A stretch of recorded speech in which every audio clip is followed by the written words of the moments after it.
Hello सबको।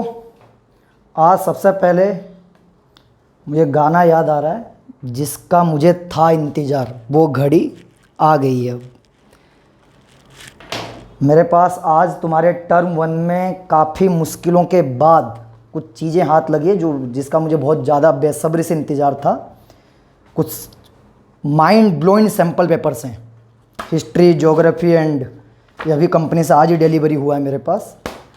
इनके questions मैंने आज देखे हैं तो बहुत बेहतरीन, मतलब क्वेश्चन लेवल देख के समझ में आ रहा है कि टर्म 1 का एग्ज़ाम किस तरह से आएगा।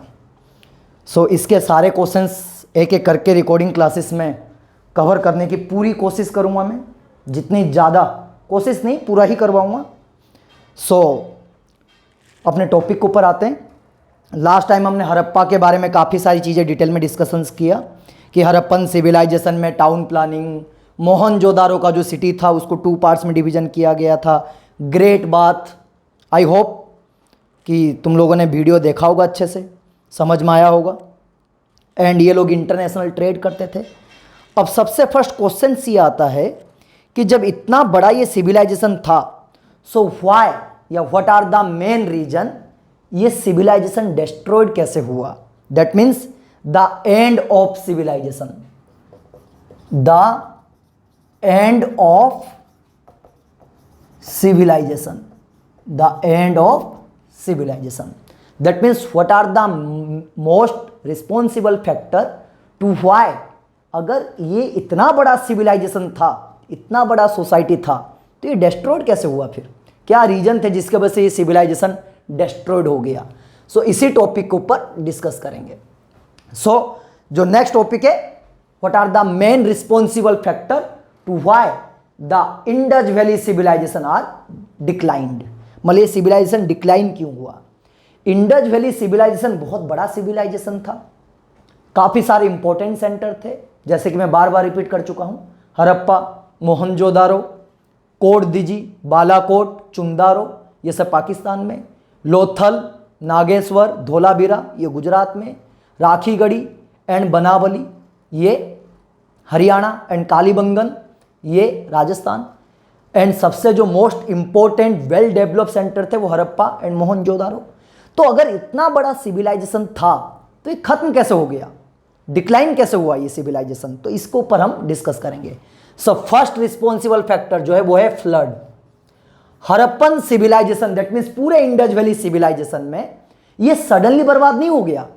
ये मत सोचो कि एकदम सडनली कुछ हुआ और ये पूरा सिविलाइजेशन, पूरी सोसाइटी डिस्ट्रॉयड हो गया। नो, ये पूरी सिविलाइजेशन या पूरी सोसाइटी ऐसे सडनली डिस्ट्रॉयड नहीं हुई, ये धीरे धीरे डिस्ट्रॉयड हुई। मतलब सबसे पहले फ्लड आया। क्यों? बिकॉज मैंने आप लोगों को बताया था हड़प्पन सिविलाइजेशन को हम इंडस वैली सिविलाइजेशन कहते हैं। एंड इसके जो मैक्सिमम सेंटर थे वो इंडस रिवर के पास थे। इंडस रिवर में वाटर का लेवल थोड़ा सा इंक्रीज हुआ जिसके वजह से फ्लड आया, और फ्लड आने के वजह से काफ़ी सारे हड़प्पा के टाउन्स डिस्ट्रॉयड हो गए। सो मोस्ट जो फर्स्ट इंपॉर्टेंट फैक्टर है वो है फ्लड। दैट मीन्स ये मत सोचना कि फ्लड आया, बाढ़ आया और पूरा इंडस वैली सिविलाइजेशन, मतलब जितने भी टाउन थे वो सारे डिस्ट्रॉयड हो गए। नो, धीरे धीरे पहले बाढ़ आया, 2-3 इंपॉर्टेंट जो सेंटर थे वो डिस्ट्रॉयड हो गए। उसके बाद फिर अर्थक्वेक आया, उसके बाद फिर 2-3 इंपॉर्टेंट सेंटर डिस्ट्रॉयड हो गए। तो धीरे धीरे सारे इंपॉर्टेंट सेंटर जो है वो डिस्ट्रॉयड हुए। सो फर्स्ट रिस्पॉन्सिबल फैक्टर जो है फ्लड। हुआ क्या कि इंडस वैली सिविलाइजेशन में, हम सबको पता है, मैंने आपको लास्ट क्लास में भी बताया था कि इंडस वैली सिविलाइजेशन में जो मैक्सिमम इंपॉर्टेंट सेंटर हैं पाकिस्तान में आज के टाइम में, यहाँ पे एक रिवर फ्लो करती थी, इंडस रिवर, और इंडस रिवर के पास लोकेटेड था हड़प्पा, मोहनजोदारो ये सब मैक्सिमम टाउन। तो जब इंडस रिवर का वाटर लेवल थोड़ा सा इंक्रीज हुआ उसके वजह से फ्लड आया, और फ्लड आने के वजह से हड़प्पा के 2-3 इंपॉर्टेंट सेंटर या टाउन या सिटी जो भी थे वो डिस्ट्रॉयड हो गए। तो first important factor flood. Second क्या है? Earthquake. Second earthquake, that means फिर उसके बाद फ्लड आया। पहले फ्लड के वजह से 2-3 इंपॉर्टेंट सेंटर डिस्ट्रॉयड हो गए। उसके बाद फिर भूकंप, अर्थक्वेक आया, बहुत सारे डिसबैलेंस हो गए। फिर अर्थक्वेक के वजह से 2-3 इंपॉर्टेंट सेंटर जो हैं वो डिस्ट्रॉयड हो गए। ऐसे ही धीरे धीरे करते करते फाइनली पूरा इंडस वैली सिविलाइजेशन पूरी तरीके से डिस्ट्रॉयड हो गया। सबसे फर्स्ट फ्लड आया, इसको इंपॉर्टेंट रिस्पॉन्सिबल फैक्टर माना जाता है इंडस वैली सिविलाइजेशन के डिक्लाइन होने के लिए। देन आफ्टर अर्थक्वेक आया, अर्थक्वेक के वजह से भी इंडस वैली सिविलाइजेशन जो है वो डिस्ट्रॉयड हुआ। देन आफ्टर क्या आया, ड्रॉट्स एंड एपिडेमिक्स, ड्रॉट्स सूखा पड़ गया, droughts and epidemics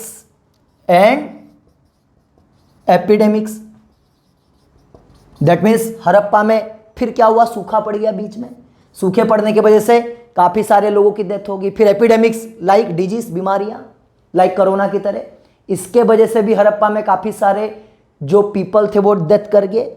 and the last अग्रेशंस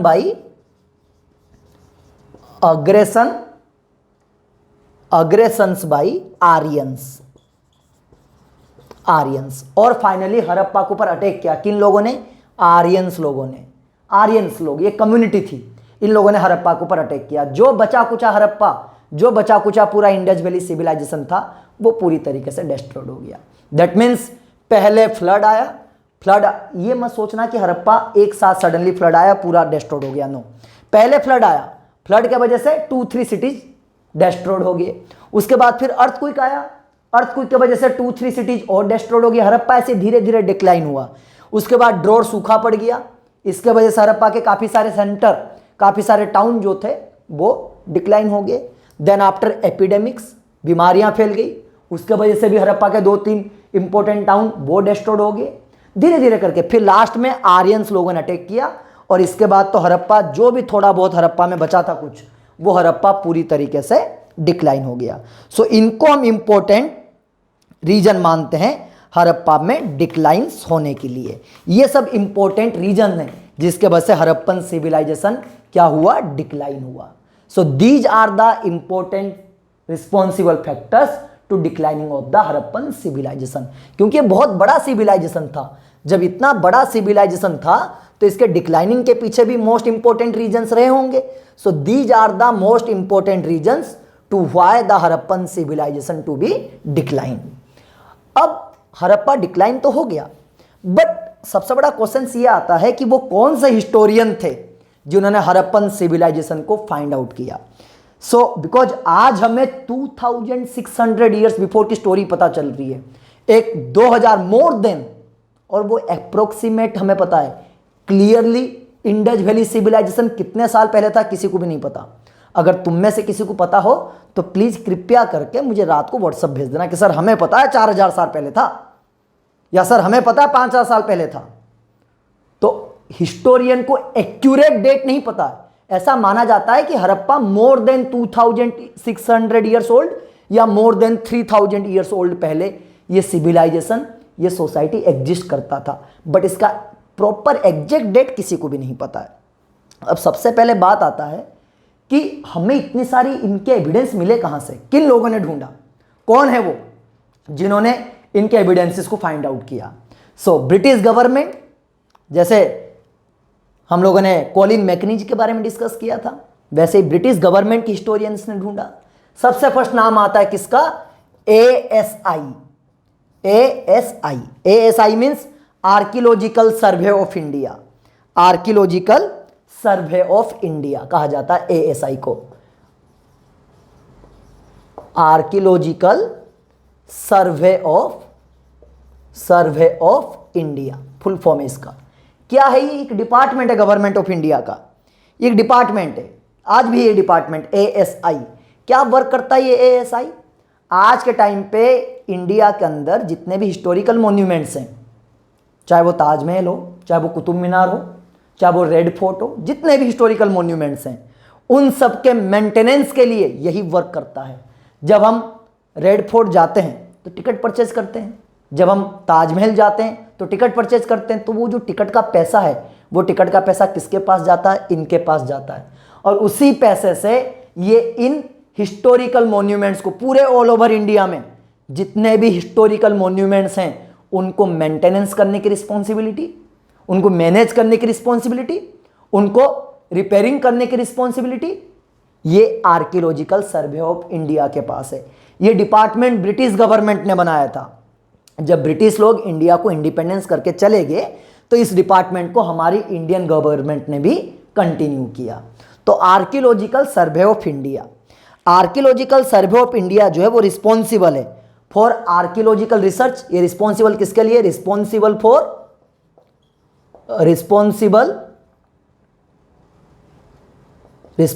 for historical research,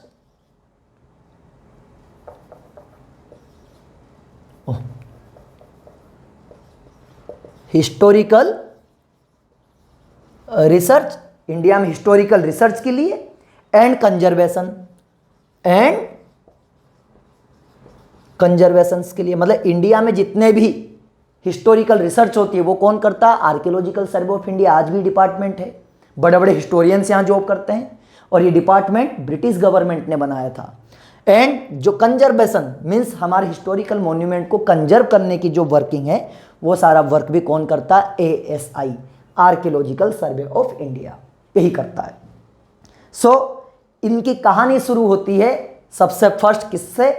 Alexander Cunningham. That means India में पहले ASI का ज़्यादा कुछ रोल नहीं था, बट इंडिया में वो इंसान कौन थे जिन्होंने हड़प्पा के बारे में चीज़ों को ढूंढा? सबसे पहले वो कौन पर्सन थे जिन्होंने हड़प्पा की चीज़ों को इंडिया में ढूंढना स्टार्ट किया? That means who name the historian, वो कौन से हिस्टोरियन थे जिन्होंने इंडिया में हड़प्पन सिविलाइजेशन के एविडेंसेस को फाइंड आउट किया? बिकॉज ये तो 2000 मोर देन 3000 ईयर्स पहले का सिविलाइजेशन था, इसके बारे में हमें इतना सब कुछ कैसे पता? बिकॉज हिस्टोरियन ने एविडेंस फाइंड आउट किया है। सबसे पहले इनका नाम किसका आएगा? Alexander Cunningham. सबसे फर्स्ट जो नेम है वो आएगा अलेक्जेंडर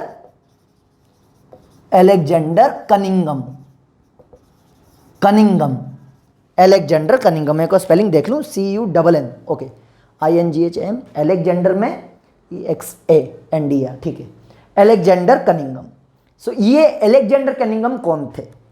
अलेक्जेंडर कनिंघम जो थे the first director general of the ASI। That means India में ये कौन थे? The first director general of ASI, archaeological survey of India के ये फर्स्ट डायरेक्टर जनरल थे। किसके? Archaeological survey of India. और ये डिपार्टमेंट ASI जो डिपार्टमेंट है ब्रिटिश गवर्नमेंट ने बनाया था अपने टाइम पे, क्योंकि उनको हिस्टोरिकल चीज़ों को ढूंढना था, फाइंड आउट करना था। उसके बाद आज़ादी के बाद हमारी इंडियन गवर्नमेंट ने भी इस डिपार्टमेंट को कंटिन्यू रखा। आज भी डिपार्टमेंट वर्क करता है, इंडिया में बड़े बड़े हिस्टोरियंस डिपार्टमेंट में जॉब करते हैं। अलेक्जेंडर कनिंघम ये पहले हिस्टोरियन है। फर्स्ट कौन थे ये first historian? The first director general of ASI। याद रखना, इंडिया में आर्कियोलॉजिकल सर्वे ऑफ इंडिया जो डिपार्टमेंट है इसके फर्स्ट डायरेक्टर जनरल जो हैं वो कौन थे? उनको अलेक्जेंडर कनिंघम को कहा जाता है। And he was also known as, इनको क्या कहा जाता है? Father of Indian archaeology. He was the father of Indian archaeology. India में इंडियन आर्कियोलॉजी का फादर किसको माना जाता है? अलेक्जेंडर कनिंघम को। ये फोटो आप लोगों को शायद आप लोगों के पास PDF वगैरह होगा तो दिख जाएगा, मटेरियल तो होगा इस चैप्टर का। ये अलेक्जेंडर कनिंघम है, इनको इंडिया का फादर ऑफ इंडियन आर्कियोलॉजी कहा जाता है। फादर ऑफ इंडियन आर्कियोलॉजी क्यों? बिकॉज ये इंडिया में फर्स्ट डायरेक्टर जनरल थे किसके? आर्कियोलॉजिकल सर्वे ऑफ इंडिया के। That means ASI, archaeological survey of India को जब भी बनाया गया इस डिपार्टमेंट को, कब बनाया गया था? 1861 में। ASI जो है वो 1861 में इसको इस्टाब्लिश किया गया था इंडिया में। 1861, आज से लगभग 160 ईयर्स पहले 1861 में ASI को इस्टाब्लिश किया गया था। और जब आर्कियोलॉजिकल सर्वे ऑफ इंडिया को इस्टाब्लिश किया गया तो अलेक्जेंडर कनिंघम ऐसे फर्स्ट इंसान थे, जो फर्स्ट पर्सन थे जिनको डायरेक्टर जनरल बनाया गया। इंडस वैली सिविलाइजेशन में इनका नाम क्यों आता है? बिकॉज अलेक्जेंडर कनिंघम वो फर्स्ट पीपल थे जिन्होंने इंडस वैली सिविलाइजेशन की एविडेंसेस को फाइंड आउट किया। ध्यान से सुनो, मैंने ये नहीं कहा कि इंडस वैली सिविलाइजेशन को इन्होंने डिस्कवर किया, नो, मैंने बस ये कहा कि इंडस वैली सिविलाइजेशन के जितने भी इंपॉर्टेंट टाउन थे, चाहे वो हड़प्पा हो, मोहनजोदारो हो, लोथल हो, धोलावीरा हो, जो भी हो, उन सब के एविडेंसेस को पहली बार इन्होंने कलेक्ट किया, बट ये अपने काम में सक्सेस नहीं हो पाए। मीन्स ये अलेक्जेंडर कनिंघम अपने टाइम पे पाकिस्तान गए, बिकॉज उस टाइम तो पाकिस्तान नाम का कोई कंट्री था ही नहीं, वो तो हमारे पास ही था, इंडिया था। ये उस प्लेस पे, इंडिया के उस पार्ट पे गए, उन्होंने रिसर्च किया, देखा बहुत सारे एविडेंस, मान लो ये एविडेंस है, मान लो ये एविडेंस है, देखा, उन एविडेंसेस को लेकर आए अपने लैब में रिसर्च करने के लिए, बट उन एविडेंसेस को सोल्व नहीं कर पाए। इसीलिए ये इंडस वैली सिविलाइजेशन को डिस्कवर करने में इनका नाम नहीं आता है। इनका नाम यहाँ पे इसीलिए आया है because archaeological survey of India, ASI, India में जितने भी हिस्टोरिकल रिसर्च, हिस्टोरिकल एविडेंसेस को फाइंड आउट करने का वर्क है, वो सब ASI करती है। और अलेक्जेंडर कनिंघम इंडिया में इसके फर्स्ट डायरेक्टर जनरल थे। बट हाँ, ये फर्स्ट ऐसे पीपल थे जिन्होंने हड़प्पन एविडेंसेस को, वहां के सबूतों को ढूंढ कर लाए, फाउंड किया, रिसर्च किया, बट उसके बाद इनकी डेथ हो गई, ये कंप्लीट नहीं कर पाए। कौन? Alexander Cunningham. देन आफ्टर बात आती है किसकी? दयाराम साहनी। दयाराम साहनी की। सेकंड नंबर पे दयाराम साहनी। दयाराम साहनी जो है ये इंडियन आर्कियोलॉजी थे, इंडियन हिस्टोरियन थे। इनका नाम किस लिए आता है, क्यों फेमस है? पूरे इंडस वैली सिविलाइजेशन में बहुत सारे इंपॉर्टेंट सेंटर थे। हड़प्पा, मोहनजोदारो, लोथल, धोलावीरा, बहुत सारे टाउन थे, बहुत सारे सिटी थे। दयाराम साहनी वो फर्स्ट पीपल थे जिन्होंने हड़प्पा को डिस्कवर किया। हड़प्पा को डिस्कवर किया इन 1921 में। दैट मीन्स हड़प्पा शहर को ढूंढने में किस हिस्टोरियन ने हड़प्पन सिटी को ढूंढा? दयाराम साहनी। पूरे हड़प्पन सिविलाइजेशन के बारे में बात नहीं कर रहा हूं, पूरे सिविलाइजेशन के बारे में बात नहीं कर रहा हूं, मैं सिर्फ हड़प्पा की एक सिटी के बारे में बात कर रहा हूं, जो हड़प्पा नाम का एक सिटी था। इसको दयाराम साहनी ने डिस्कवर किया। तो फर्स्ट डिस्कवर हड़प्पा इन 1921, फर्स्ट डिस्कवर्ड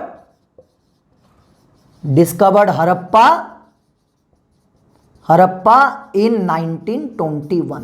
ये सबसे पहले वो हिस्टोरियन थे जो हड़प्पा गए, वहां के एविडेंसेस को निकाला, और वहां के एविडेंसेस को फाइंड आउट करने के बाद इन्होंने सबसे पहले पूरे इंडस वैली सिविलाइजेशन का जो एक सिटी है हड़प्पा, उसको इन्होंने डिस्कवर किया। देन आफ्टर थर्ड नेम किसका आता है? RD बैनर्जी। RD बैनर्जी का नाम क्यों आता है? RD बैनर्जी ये वो इंसान थे जिन्होंने मोहनजोदारो को डिस्कवर किया। हड़प्पा के बाद एक और अनादर इंपॉर्टेंट सेंटर जो था वो क्या था? मोहनजोदारो। इसको 1922 में किसने डिस्कवर किया? RD बैनर्जी ने। दैट मीन्स डिस्कवर्ड मोहनजोदारो इन 1922 में। तो ये दो नाम आपको याद रखने होंगे, क्वेश्चंस में भी आएगा। Who discovered Harappa? पूरे इंडस वैली सिविलाइजेशन, पूरे सिविलाइजेशन के बारे में मैं बात नहीं कर रहा हूं, सिर्फ एक सिटी जो हड़प्पा नाम का सिटी था, जो पाकिस्तान में आज के टाइम में, ये दयाराम साहनी ने ढूंढा। और जो मोहनजोदारो का टाउन था उसको RD बैनर्जी ने ढूंढा। कब? 1922 में। तो ये नाम आपको याद रखना है because Dayaram Sahni and RD Banerjee का बहुत ज़्यादा इंपॉर्टेंट कंट्रीब्यूशन है। कहाँ पे? इंडियन हिस्ट्री में। बिकॉज इंडियन हिस्ट्री का जो सबसे इंपॉर्टेंट सिविलाइजेशन है हड़प्पन सिविलाइजेशन, या जिसको हम ब्रोंज एज सिविलाइजेशन, या जिसको हम क्या कहते हैं, इंडस वैली सिविलाइजेशन, उसमें सबसे पहले 1921 में हड़प्पा को डिस्कवर किया गया था। किसने डिस्कवर किया है सिटी को? दयाराम साहनी ने। मतलब दयाराम साहनी वो पहले ऐसे पीपल थे, फर्स्ट ऐसे हिस्टोरियन थे जो हड़प्पा गए, और हड़प्पा जाने के बाद वहाँ के एविडेंसेस को फाइंड आउट करके ढूंढने के बाद प्रॉपरली इन्होंने बताया कि यस, हड़प्पा नाम का एक बहुत बड़ा सिटी था, यहाँ पे बहुत बड़ा शहर था जो इंडस वैली सिविलाइजेशन का पार्ट था। देन आफ्टर उसके एक साल के बाद, 1 ईयर आफ्टर, 1922 में कौन? RD बैनर्जी ये गए कहाँ? मोहनजोदारो को, और इन्होंने मोहनजोदारो को फाइंड आउट किया। किसने? RD बैनर्जी ने। सो ये दो इंपॉर्टेंट जो नेम है, ये 2 इंपॉर्टेंट नेम आपको याद रखना होगा, बिकॉज एग्जाम में काफी बार इनसे रिलेटेड क्वेश्चंस आता है। एंड अलेक्जेंडर कनिंघम के बारे में आपको मैंने बताया। देन आफ्टर जो नेम है वो नेम काफी फेमस है, जॉन मार्शल। जो नेक्स्ट नेम है वो नाम है किसका, जॉन मार्शल का, बिकॉज जॉन मार्शल को इंडिया में बहुत ज्यादा अचीवमेंट उन्होंने इंडिया में हासिल किया है। कौन, John Marshall. John Marshall, John Marshall. Archaeological survey of India के स्टार्टिंग में डायरेक्टर जनरल कौन थे, अलेक्जेंडर कनिंघम। इंडिया का फादर ऑफ आर्कियोलॉजी किसको कहा जाता है, अलेक्जेंडर कनिंघम को। पहले डायरेक्टर वही थे, और वो पहले ऐसे पीपल थे जो पूरे इंडस वैली सिविलाइजेशन के एविडेंसेस को ढूंढा। एविडेंसेस को ढूंढने के बाद लेके आने के बाद रिसर्च किया, but he did not success in his research. पर वो अपने रिसर्च में सक्सेस नहीं हो पाए क्योंकि उस टाइम पे टेक्नोलॉजी भी नहीं थी। फिर जॉन मार्शल जो है ये 1924 में, इन 1924 में कौन थे ये, the director general of the ASI इन 1924। जो जॉन मार्शल थे ये 1924 में was the director general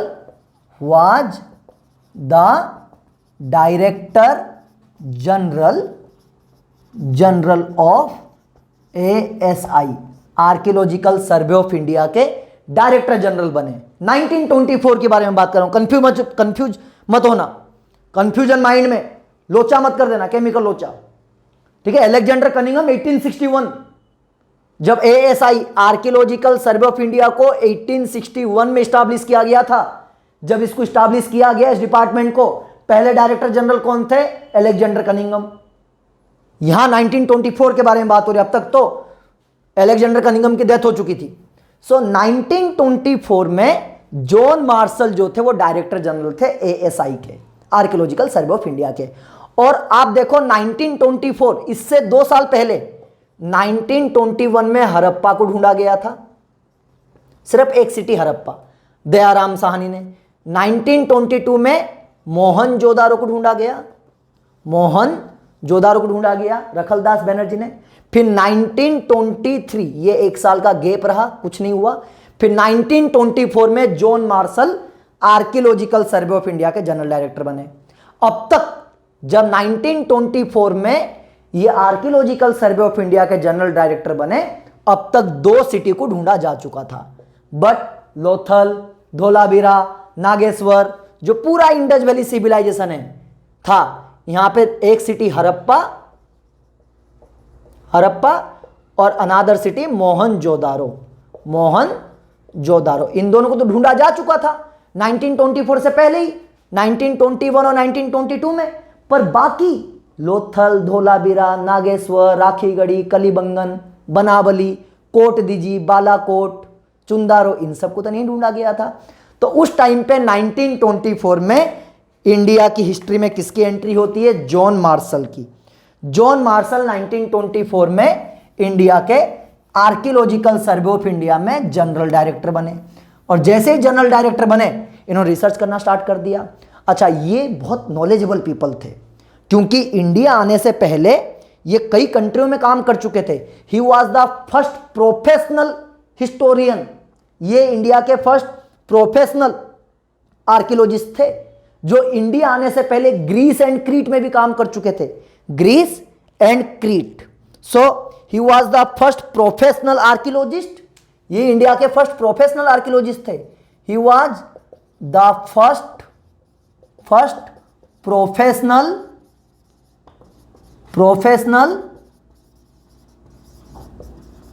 archaeologist who work before in India, जिन्होंने इंडिया से पहले कहां काम किया था, ग्रीस एंड क्रीट में। ग्रीस और क्रीट नाम के 2 कंट्री में ये काम कर चुके थे, ग्रीस एंड क्रीट। तो इंडिया आने से पहले जॉन मार्शल ग्रीस और क्रीट में काम कर चुके थे। हिस्टोरियन का तो बहुत ज्यादा एक्सपीरियंस था इनको। जैसे इंडिया आए ये 1924 में, ब्रिटिश गवर्नमेंट ने डायरेक्ट इनको उठा के क्या बना दिया कि भैया तुम बैठो डायरेक्टर जनरल की कुर्सी पे। क्योंकि बहुत एक्सपीरियंस खिलाड़ी था ये। तो इनको 1924 में आर्कियोलॉजिकल सर्वे ऑफ इंडिया का डायरेक्टर जनरल बना दिया कि आप बैठो भैया डायरेक्टर जनरल की कुर्सी पे, बना दिया से दिया। नॉलेज उनको बहुत ज़्यादा थी। फिर इन्होंने 1924 में रिसर्च किया और इन 1924 में इन्होंने पूरे इंडस वैली सिविलाइजेशन को डिस्कवर कर दिया। इन 1924 he announced the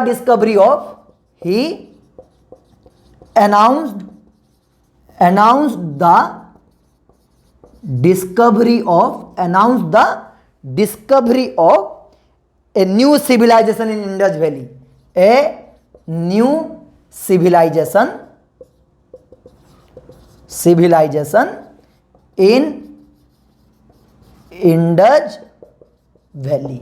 मतलब 1924 में इन्होंने पूरे इंडस वैली सिविलाइजेशन में हड़प्पा और मोहनजोदारो, इनको तो पहले ही ढूंढा जा चुका था। 1921 में हड़प्पा को ढूंढ लिया था दयाराम साहनी ने। 1922 में मोहनजोदारो को ऑलरेडी आर.डी. बनर्जी ने ढूंढ लिया था। पर जो बाकी चुंदारो, लोथल, धोलावीरा, नागेश्वर, कलिबंगन, जितने भी और शहर थे, पूरे इंडस वैली सिविलाइजेशन को इन्होंने प्रॉपर एविडेंस के साथ ढूंढ लिया। So in 1924 he announced the discovery of a new civilization. इन्होंने अनाउंस किया पूरे वर्ल्ड के सामने कि हमने इंडिया के अंदर एक नया सिविलाइजेशन ढूंढा है। कहां पर? इन इंडस वैली में। इंडस वैली में, इसलिए इसका नाम दे दिया गया इंडस वैली सिविलाइजेशन।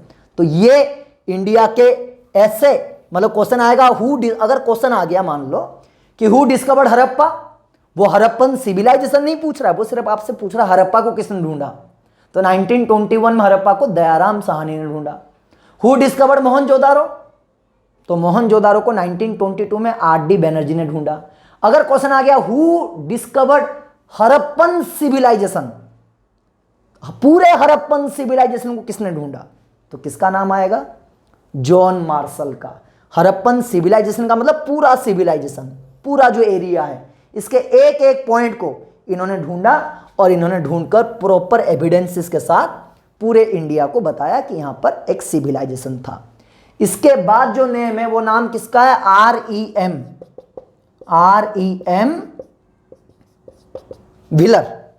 R.E.M. ठीक है, R.E.M. व्हीलर।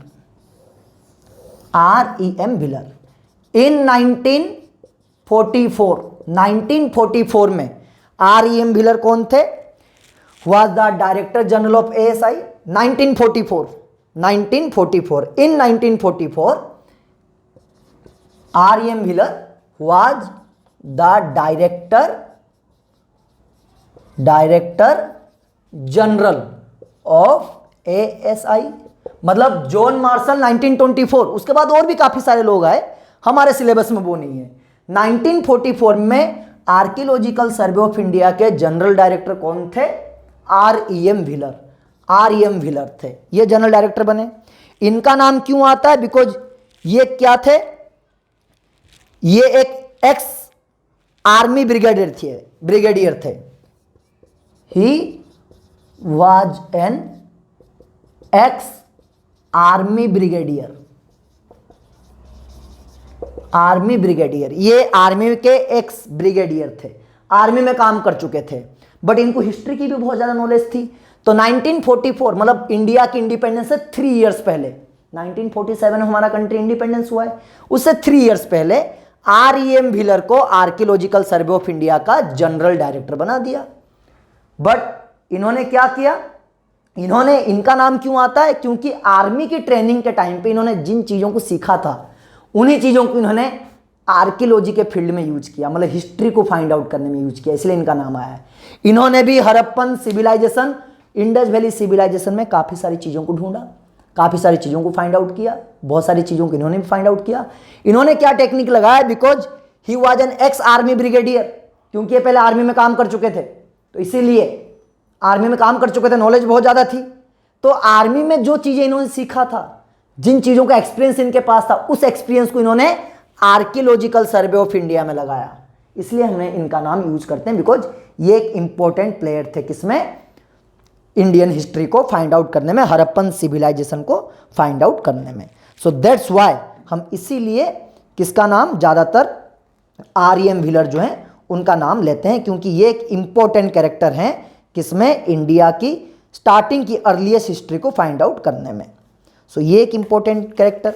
सो आर.ई.एम. व्हीलर आप लोग याद रखना, ये एक्स आर्मी ब्रिगेडियर थे और आर्मी में जिन चीज़ों को इन्होंने ढूंढा था, जिन चीज़ों को इन्होंने प्रैक्टिस किया था, उसका यूज इन्होंने इंडियन हिस्ट्री को फाइंड आउट करने में लगाया और इनको काफ़ी सक्सेस मिली, बिकॉज इन्होंने वो सारी चीज़ें जो जॉन मार्शल या वो सारी स्टोरीज जो जॉन मार्शल या दयाराम साहनी या आर.डी. बैनर्जी ढूंढ नहीं पाए थे, उन चीज़ों को आर.ई.एम. व्हीलर ने ढूंढ लिया।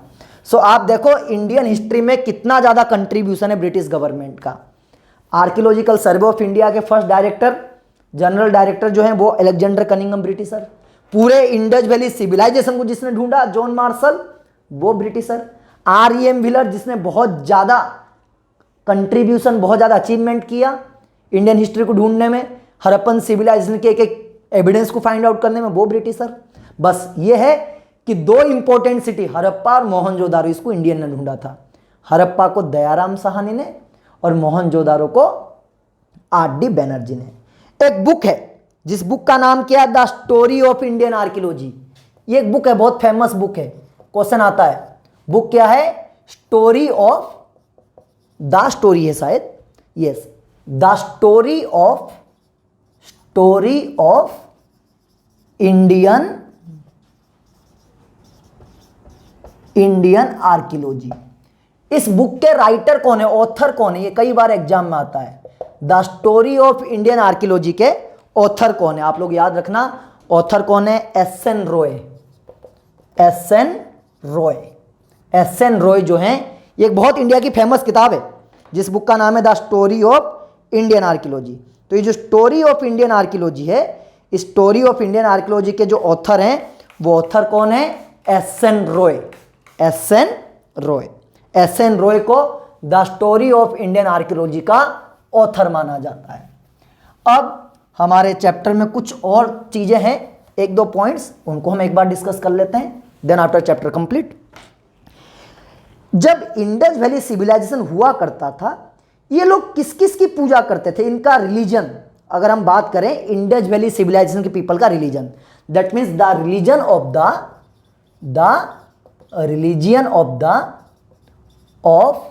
The people who belonged to Indus valley civilization. That means जो इंडस वैली सिविलाइजेशन के लोग थे, उनका धर्म क्या था, धार्मिक चीजें, रिलीजियस चीजें क्या क्या थी, इनके बारे में हमें एक बार डिस्कस करना है, क्या क्या धार्मिक चीजें थी। तो मेनली ये लोग किसकी पूजा करते थे, worship was the mother goddesses, worship of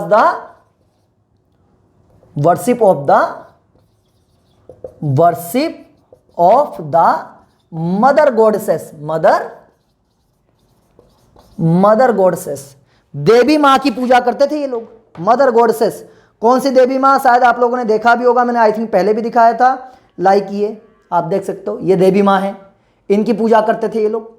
किनकी पूजा, इनकी पूजा, ये मदर गॉडेसेस है, ये इनका रिलीजियस कंडीशन था, धार्मिक चीजें। जैसे आज हमारी धार्मिक चीजें क्या, मुझसे कोई पूछे तो मैं वाहे गुरु की पूजा करता हूँ, मैं गुरुद्वारे में माथा टेकने जाता हूँ। तो वैसे ही जो हड़प्पन सिविलाइजेशन या इंडस वैली सिविलाइजेशन के पीपल थे, वो मदर गॉडेसेस इनकी पूजा करते थे। एंड और किन की पूजा करते थे, और पूजा करते थे फालूज, मतलब लिंगम, और किन की पूजा करते थे, फलूज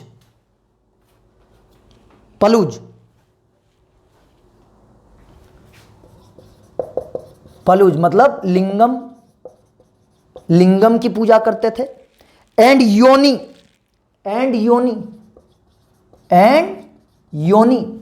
की पूजा करते थे। वर्शिप, योनी वाज वर्शिप, सो इनकी पूजा करते थे ये लोग।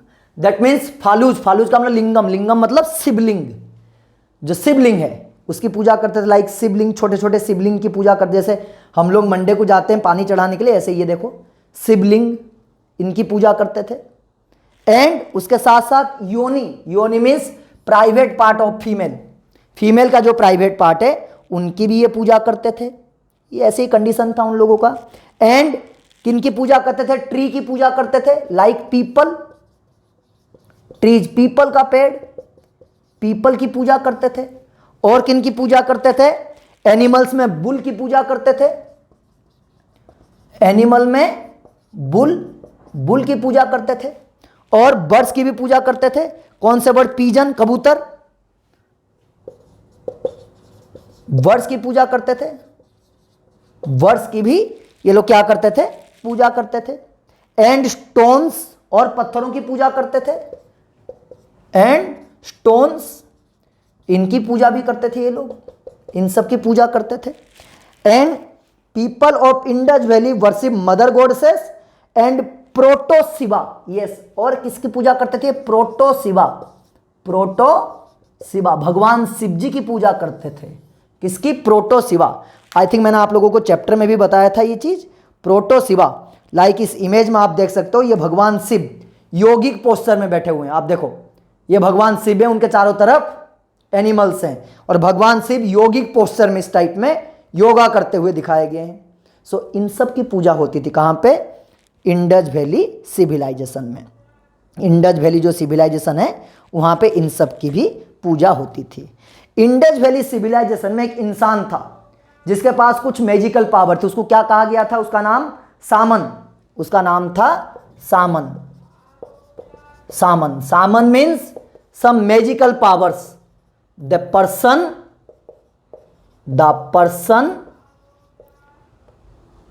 have some मैजिकल पावर्स, मतलब एक ऐसा इंसान जिसके पास कुछ जादुई शक्ति थी, जादुई शक्ति, उसको कहा जाता था सामन। इंडस वैली सिविलाइजेशन में सामन कहा जाता था। सो सामन वहां पे था। एंड यहां पर बलोकाट, आज के टाइम पे हमारे पास गाड़ियां हैं, व्हीकल्स हैं, उस टाइम पे गाड़ियां नहीं होती थी। बलोकाट, जिसको हम बैलगाड़ी कहते हैं, लाइक दिस, बैलगाड़ी, बलोकाट, इनके थ्रू ये सामान को one place to another place क्या करते थे? एक जगह से दूसरी जगह ले जाया करते थे। इसी टाइप में वहां पे अरेंजमेंट हुआ करता था। That's it, chapter is completed. And now आप लोगों को कल से काफ़ी सारे MCQ क्वेश्चंस मैं करवाना स्टार्ट करूँगा। मेरे पास तीनों history, geography and political science के काफ़ी सारे इंपॉर्टेंट आए हैं। आप लोग जाके मार्केट में मत ढूंढना, मिलेगा नहीं ये, क्योंकि ये लेटेस्ट एडिशन मैंने कहीं से मंगवाया और आपको लेने की ज़रूरत भी नहीं, क्योंकि क्वेश्चन आंसर तो मैं करवाऊँगा आपको। एंड मेरी ये रिक्वेस्ट है आप लोगों से कि प्लीज़ इस वीडियो को अच्छे से देखो। कल से और ज़्यादा डबल ट्रिपल में वीडियो अपलोड करूँगा। एंड सारे क्वेश्चंस को प्रैक्टिस करो, नोट्स खुद बनाओ। नोट्स बनाओगे तो जाकर आपको बेनिफिट मिलेगा। मेरे नोट्स देख लोगे, याद तो रहेगा नहीं, आप भूल जाओगे। ओके, ठीक है, थैंक यू।